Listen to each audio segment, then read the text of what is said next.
Welcome to the Grande Bouffe with myself, Cole Smithey, and my co-host, Mike Lacy. How's it going, guys? How's it going, Mike? It's going pretty well. Guess what we're here to do today, Mike?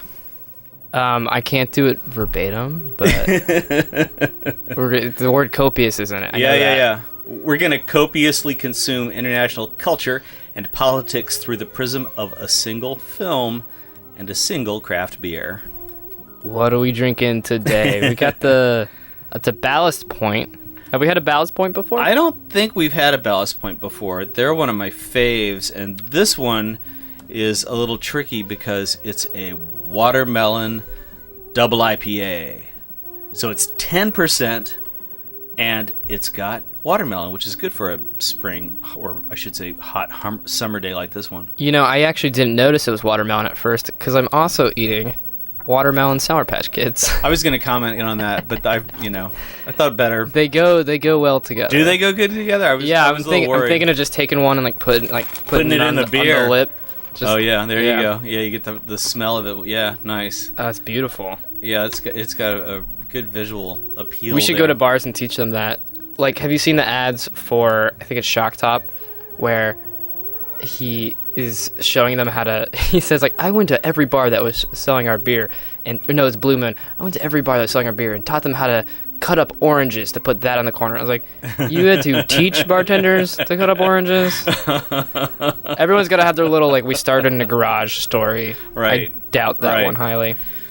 Well, I know that some people, not anyone that I'm friends with, have a problem with the watermelon flavor, but I find it delightful. I really like this beer. I think it's great, and it improves upon watermelon, in my opinion, which is always a sort of like unsatisfyingly thin substance to consume, being mostly water. It's a 10%er, so we're gonna have a good buzz, definitely before the end of this podcast. This sounds great. All right, so tell us our story, Mike, about how we came upon this particular film.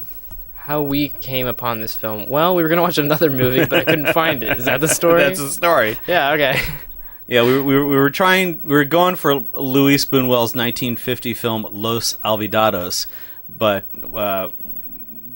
things just weren't going our way. Found it nowhere on Hulu, nowhere on Netflix, and not that I would have ever know of any other way to get movies online. It wasn't there either.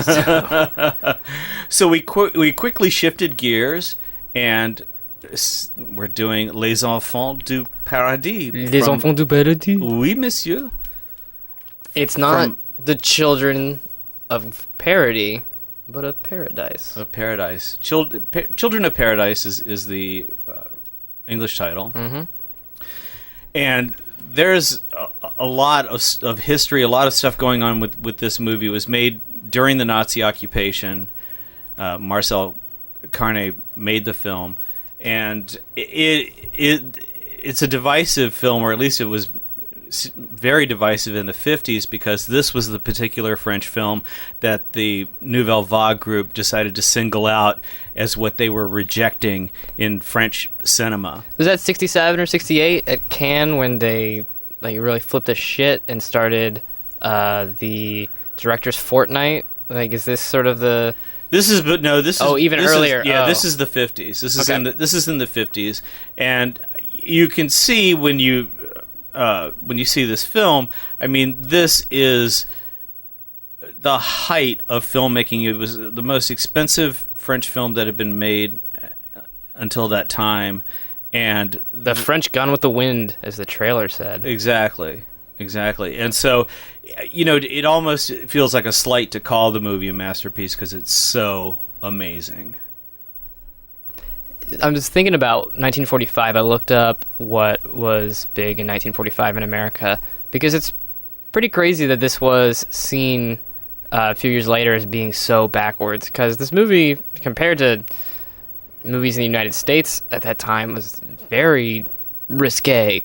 There's almost bare breasts in a scene. Well, There's a lot of sleeping around. It's a period melodrama, and sex is certainly part of the French culture the romantic French culture that this film is celebrating. And Marcel Carne famously said of the film that it was his homage to the theater of Paris, and it really is about the culture of music halls and theaters during this period. It's really an epic story. It covers probably a decade. It starts in the late 20s and ends up in the late 30s. So it's a period melodrama with plenty of French romanticism, i.e. sex, to be had. And it really portrays a bunch of different art forms and theatricality that you can tell it's almost preserving it for history, because these were definitely disappearing. That's exactly right. And I really felt like, knowing what I've discovered about how the film was made during the Nazi occupation, I feel like it was Marcel Carne's goodbye letter to emblems of French culture that were vanishing at the time. Yeah, I'm sure there's so much to get in there. I'm thinking about, and I don't know if this was necessarily during the Nazi occupation of France, but in a lot of countries that, certainly like in the USSR, you were extremely limited in what kind of arts that you could do. And I remember hearing about they would have coffee shops that were actually theaters, but then when the Gestapo or whoever would come, they would every play would basically be set in a coffee shop so that it could immediately stop and go back to being a coffee shop. Right. Well, and there were the rules. There were Nazi rules for filmmaking when this movie was made, and so no film could be longer than 90 minutes. Right. Which is interesting if you think about how we all take for granted that movies should be 90 minutes long. We have the Nazis to thank for that. That's interesting. Isn't that interesting? So the way that Marcel Carne got around it was that he made two 90-minute movies, and that's how the movie's broken up. There's a first half and a second half. Epoque 1 and Epoque 2. And why 90 minutes, Mr. Goebbels? What happens after 90 minutes? People start going like, I've been sitting here a while, and I don't think the Jews are that bad after all. Well, and to make it even more problematic, two of the production designers and the composer were all Jews under threat of arrest, and so they had to move the production between Nice and Paris to complete the filming. Like taking the sets apart and setting them back up. Yeah, that's a pretty unusual, annoying thing to have to do. And then the liberation happened, and then they were able. Different financiers took over. They had to move from Nice to Paris. Different financiers took over, and it was released in 1945. It was a crazy year when you look at the fact that this was the first movie to be shown in France after the liberation. That's just amazing. This thing, to have this as your big, celebratory hurrah movie to embrace. It's a good one. It's a perfect machine for that. That really is amazing to have such a highlight of the definitive French theater, the French sexual ethos, and the triangle around like a woman who's nothing but a sort of projection. It's more of a love beauty, quatre, if you will. Yeah. There's 4 guys involved in this one. Ménage à cinq. Ménage à quatre. Well, she's in there too, right? And there's 4 guys in her. Oh, right. Yeah. Good point. Although, does she love? Maybe that's the point you're making. Does she love any of them? Well, what's the plot of this movie? Okay, we've been going a while. Yeah. All right. Let's. It's a pretty straightforward plot. It opens up on the Boulevard du Crime, the Boulevard of Crime, which is the theater district in Paris where our story is set.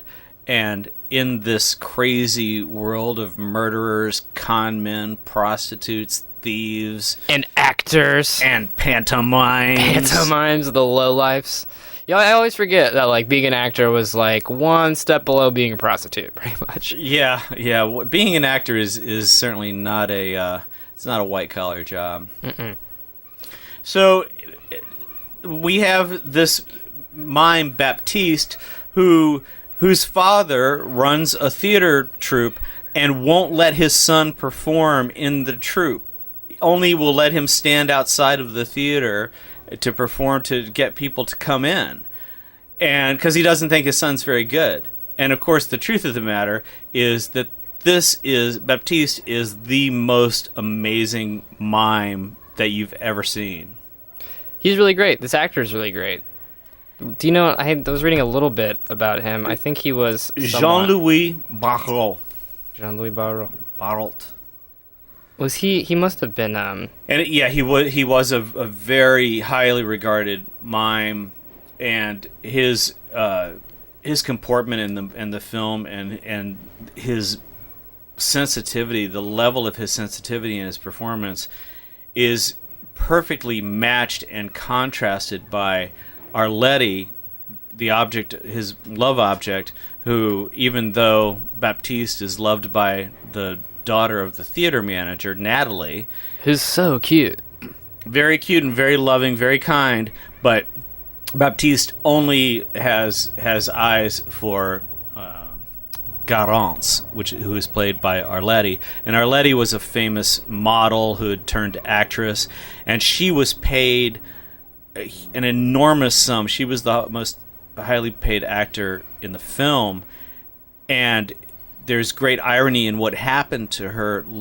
The same year that the film was released, in 1945, she was carted off to jail for sleeping with a German officer.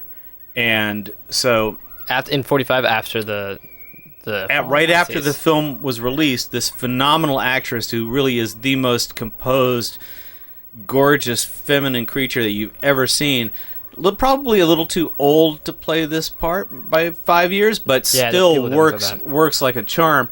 And so they said, I'm looking at the Wikipedia page because I was so astounded to come across this fact about what happened to her, was that she she famously said, her quote about the experience after being imprisoned for 18 months for sleeping with a German officer. She refused, by the way, to participate in the making of any German films.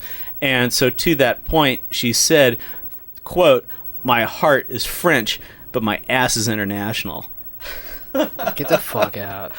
How badass is that? I mean, you want to talk about a proto-feminist badass. This woman, I mean, to say something like that, and let me, not to put too fine a point, but let me tell you. I mean, I don't know if you know this, but if you were, they called that to them was treason. Yeah. If a French woman was caught sleeping with a German officer, and I believe that this could have been, I don't know. I'm going to read the quote because I want the audience to hear it as I am comprehending it. So it says, Arletty was too well known for the mere humiliation of having her head shaved, her naked skull tarred with a swastika, and in this abject state paraded through the streets to confront the jeers and spittle of the mob. Jesus Christ. It's like Game of Thrones shit. Prison would be none too good for her, people said, looking forward to severe retribution for the moral treason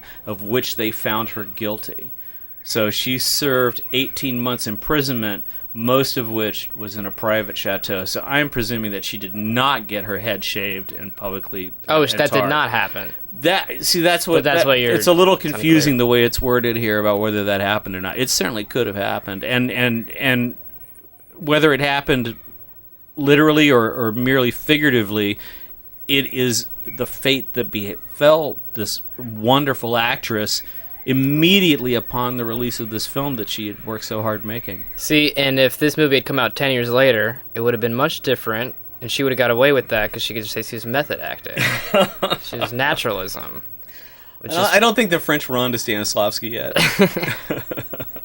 I don't know, I think Godard would have been more down with... I don't want to accuse him of that, but it's like, I want to get into her character. She's actually introduced very quickly in this extremely striking image. She's like a sideshow attraction. Yeah, she's so beautiful that she is the sideshow attraction of which you will see they promise you, the hawker promises that you'll get to see more than, of course, you do. She's in a bubble bath, and so you only see her. Yeah, it's like a weird well, and she's like spinning around. Spinning in 360 degrees. So at least you get to see all sides of her shoulders and back. And maybe she has her legs stuck up out of the tub. But what's very striking is she's holding a mirror to her own face, and as she's spinning around in front of you, the most beautiful woman in the world, she's staring only at herself. Yeah. And so then, as she is the sort of linchpin of, or the spoke hub of all of the love affairs in the movie, that image of her just staring at her own beauty and being entranced is very so there meaningful. You can see that she's a de facto prostitute already, and then when she yeah. What do you mean? Well, I mean, she's making money by letting guys look at her naked, and it's only, I mean, how much degrees of sex workers. Look. You know, come on. This is the 1830s in France, so of course, you know, some guy bumbles. We don't have to bring in our own. I'm just saying, this is, you know, this is everything was old school. That's the implication, anyway. You can take it anyway. Well, I mean, the fact that like we were saying, though, is literally being an actor, which she's like many rungs below that socially. Even that is extremely disreputable. She hasn't even gotten to any acting yet, and it's debatable whether she actually does do any acting, because she poses as a statue, is her acting performance. In the play within the movie, but she's a criminal. Like, that's not to put too fine a point on it, but when she meets Baptiste is outside of the theater miming to attract people to come into the theater, and he sees her in the crowd, and she's working with a thief, and she attempts to steal a man's watch.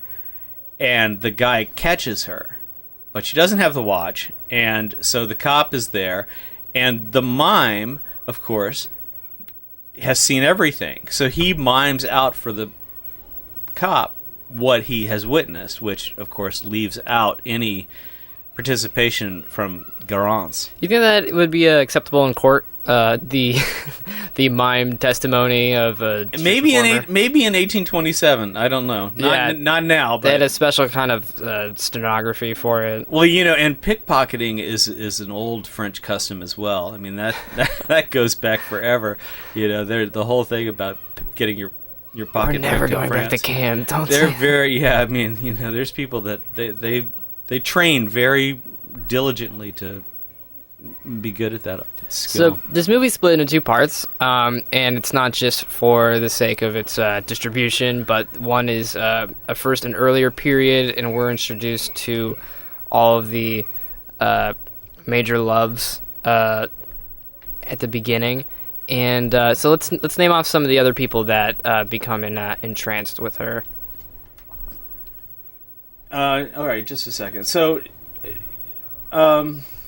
we've got the what's his name? The well, there's Larsenaire, whose name could not be more appropriate, because he's quite the con man, with the mustachioed con man who she worked with before she teamed up with the theater troupe of which Baptiste. Yeah, this guy's a real like stinky villain, like Warner Brothers type, like Casanova breed. He's pretty humorous. And he's also a playwright. Right. Just like this movie clearly is having a lot of fun taking a dump on writers, and it's self-knowingly. It's full of French archetypes, and they are all super romantically inclined. So even, you know, this guy Larsenaire is a murderer.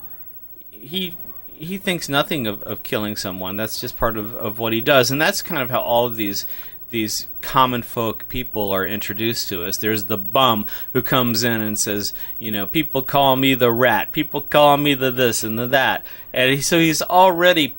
That guy was interesting. I noticed his names changed throughout it. He actually has, I think, the last lines basically, and at the end, he's like, people call me the this, the that, and they're very like thematically relevant to what portion of the movie you're in. At the end, he's like, I'm conscience and age and wisdom, and it's his little.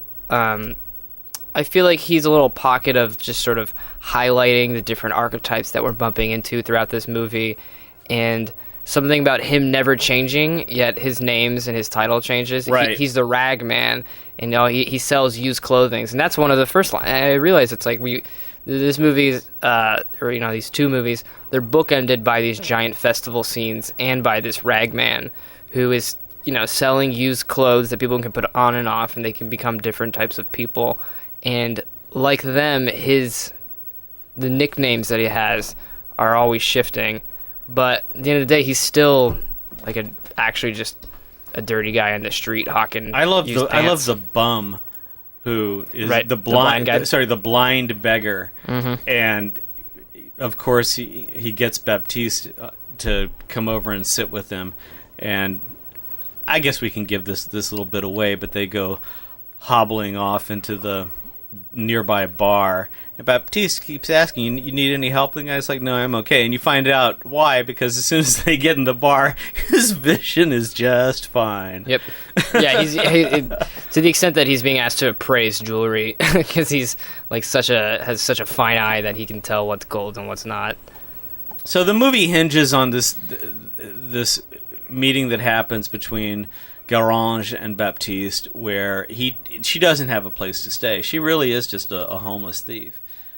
But she is gorgeous and so poised and just she's so walking around statuesque. Like I kept waiting for it to be revealed, like what she was like a duchess of, or like what aristocrat she was. But no, she just acts very aristocratic. It's her nature, and she has this Cheshire cat grin that she just keeps all the time, and everybody's a sucker for it. So I was reading Ebert's take on this movie, and he also points out that she's like a bit too old, and he mentions that like Pauline Kael compared her to like Marlene Dietrich and some of these. Well, she's certainly lit like Marlene Dietrich in this film. There's a lot of the lighting that's just on her eyes. Oh, it's tremendous. What I think the point that Ebert makes, I believe, is it's not about her necessarily being the most classically beautiful, because you would assume it would be a younger woman. She's bringing, like Dietrich, this aura of aristocraticness, of civility, worldly experience. Yeah, experience. That's what he hits on a bunch, is that like she's seen everything, and all of these people are, in the first part of this movie, everyone is ambitious. Everyone has a plan for a new life that they want, and this magical woman comes in, and she's, it's not that she's some young coquette that everyone can see themselves like conquering or something. It's more like that, like having her give you affection gives you a sort of legitimacy to become whatever you would want to become, and that's the sexy aura she's giving. She's very intelligent. She comes across as very, very worldly, very traveled, and she's just so composed. Nothing rattles her when she is about to be arrested. There's a couple scenes where she gets arrested or almost gets arrested, and she is so composed that when you see this dichotomy between these simple-minded cops and, they're just completely out of their weight class against this woman because she can wrap any of them around her little finger at will. She reminds me of this is where I'm going to get real pretentious. Okay. This is where I reveal I went to liberal arts school. There's this poem by Baudelaire that I feel like, if not inspiring to the screenwriter, it's at least a similar perspective of like the French like headspace about what she is. This is La Beauté by Baudelaire from Fleur de Mal, and like you don't get to hear me read it in French, and I'm just going to read the first stanza, but I am fair, O mortals, like a dream carved in stone, in my breast, where each one in turn has bruised himself, is made to inspire in the poet a love as eternal and silent as matter. And I really thought that was striking when... That's good. She literally plays a statue, and people are riveted, and it's when she's playing the statue that her future beau, the Count, falls in love with her.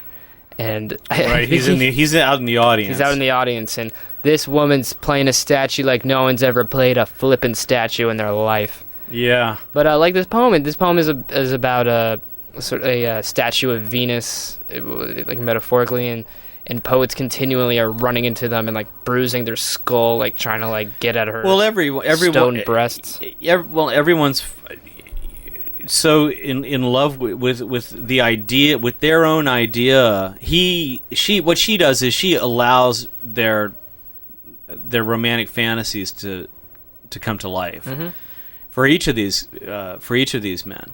And so we've left out the real romantic, the actor who falls in love with her and becomes a friend.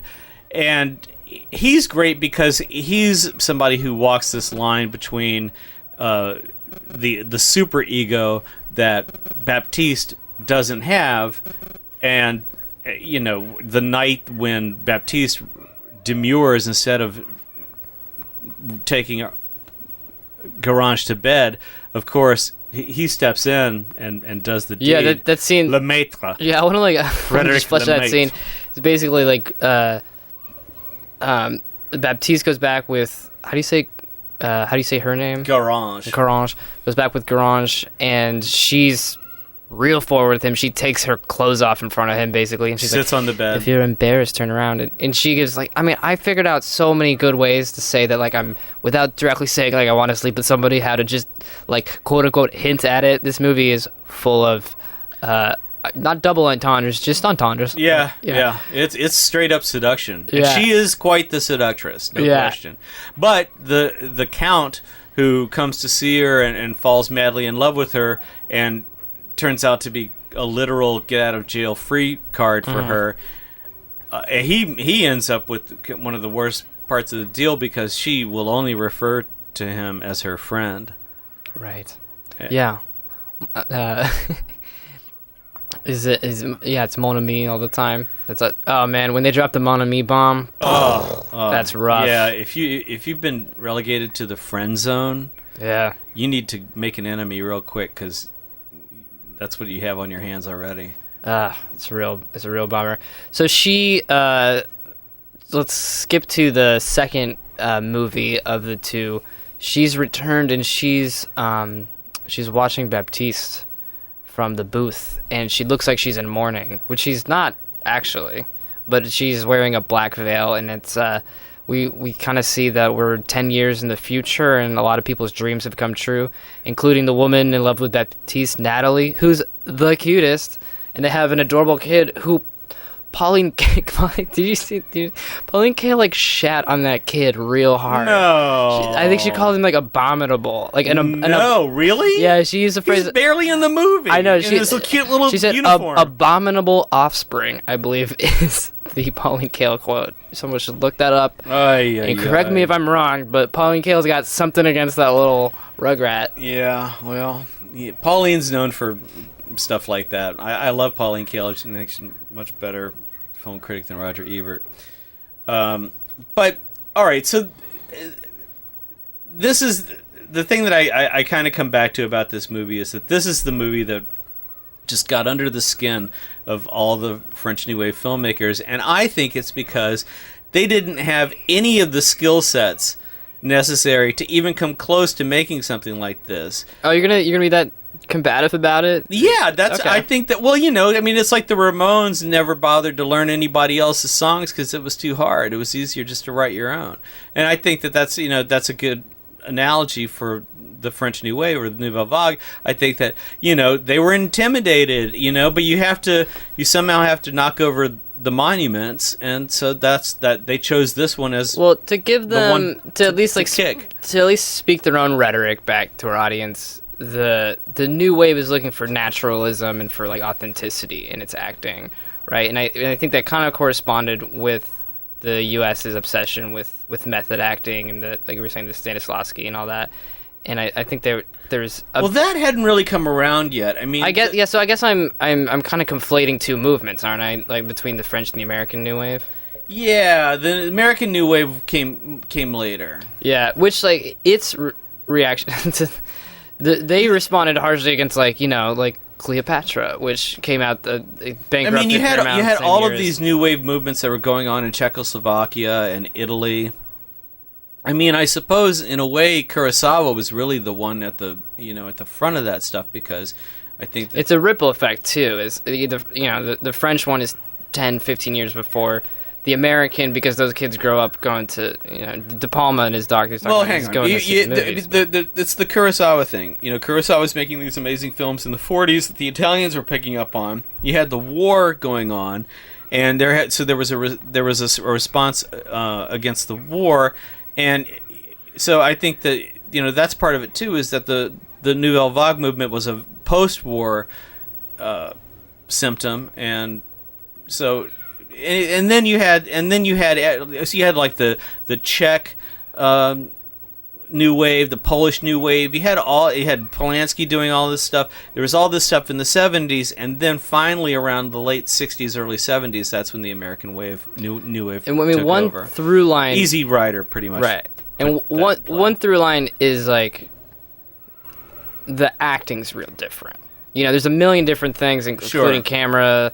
Well, the performance styles, and this movie is such an ode to performance styles, because you've got the mime, the pantomime, the regular actors, the vaudeville type comedians, and most importantly, you've got the audience. I mean, the real children of paradise are the people that this movie is about, the common folk of France who each carry some form of French archetype, and each of the characters, even the woman who runs the hotel who sleeps with Frederick on the first night. Frederick gets very lucky, by the way. We should just say, don't want to put too fine a point on it. There is sex in this movie, and Frederick, he gets the hotel owner, and then he gets Garage on the same night. Seems like a good fiscal. I hope he took a bath. Plan is to smosh with your landlady. That seems that'd make a lot of sense if you're a struggling actor. Oh yeah, all my buddies out there trying to get that established.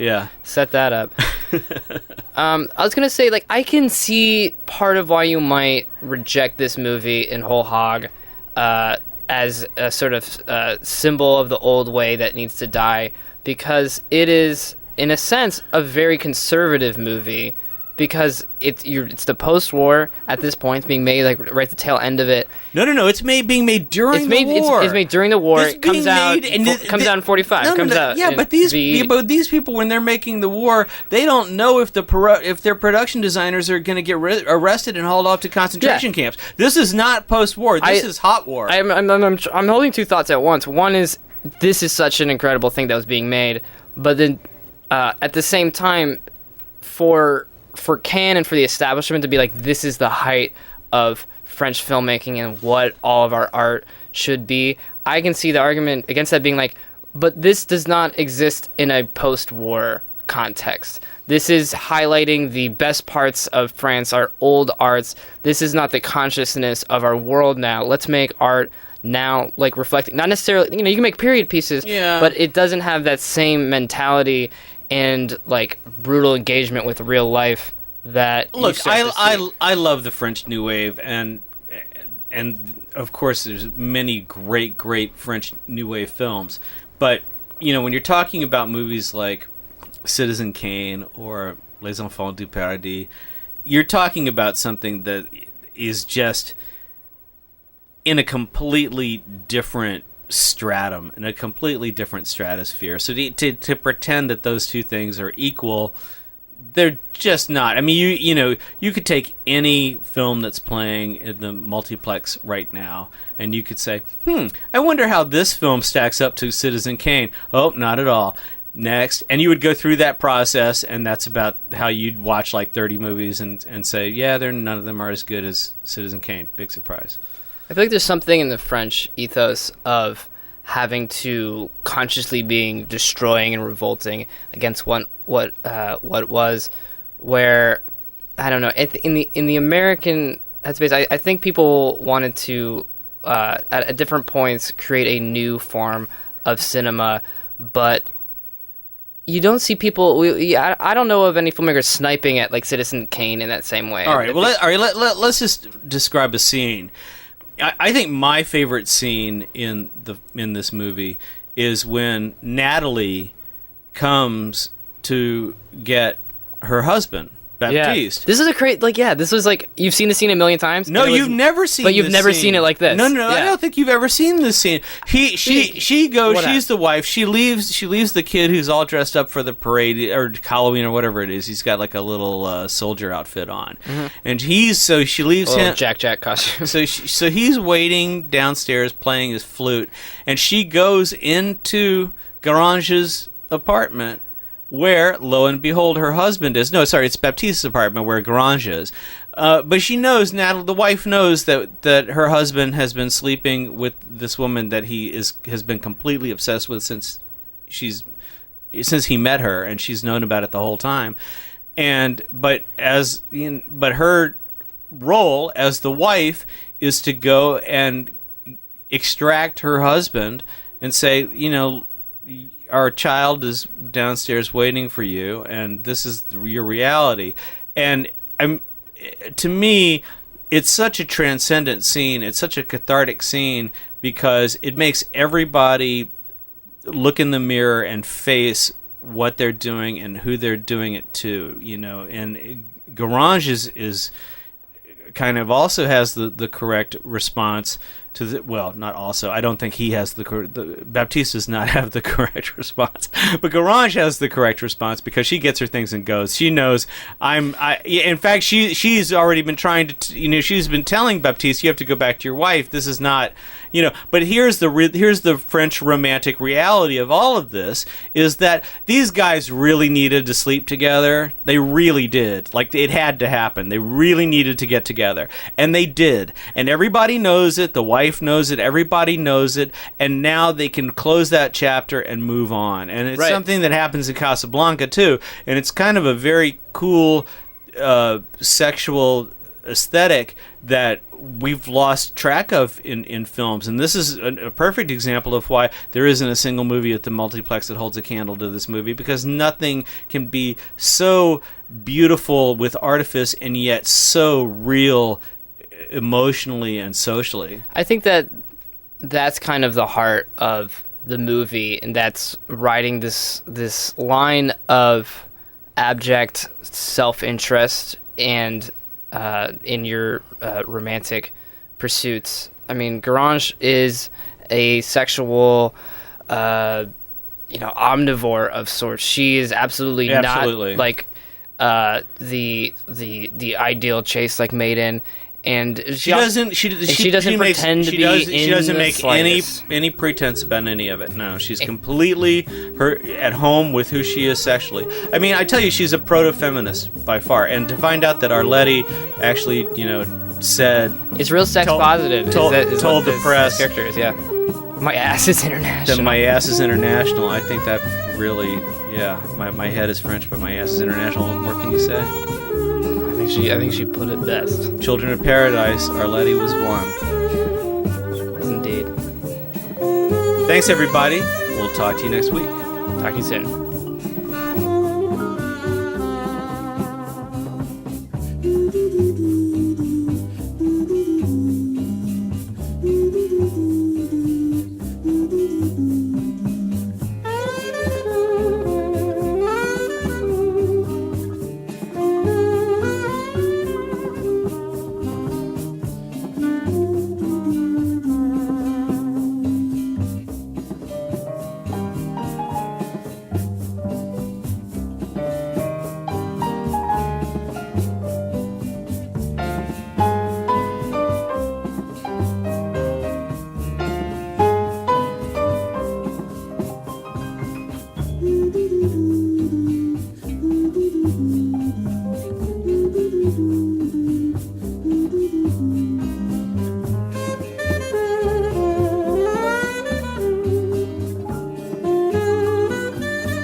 Thank you.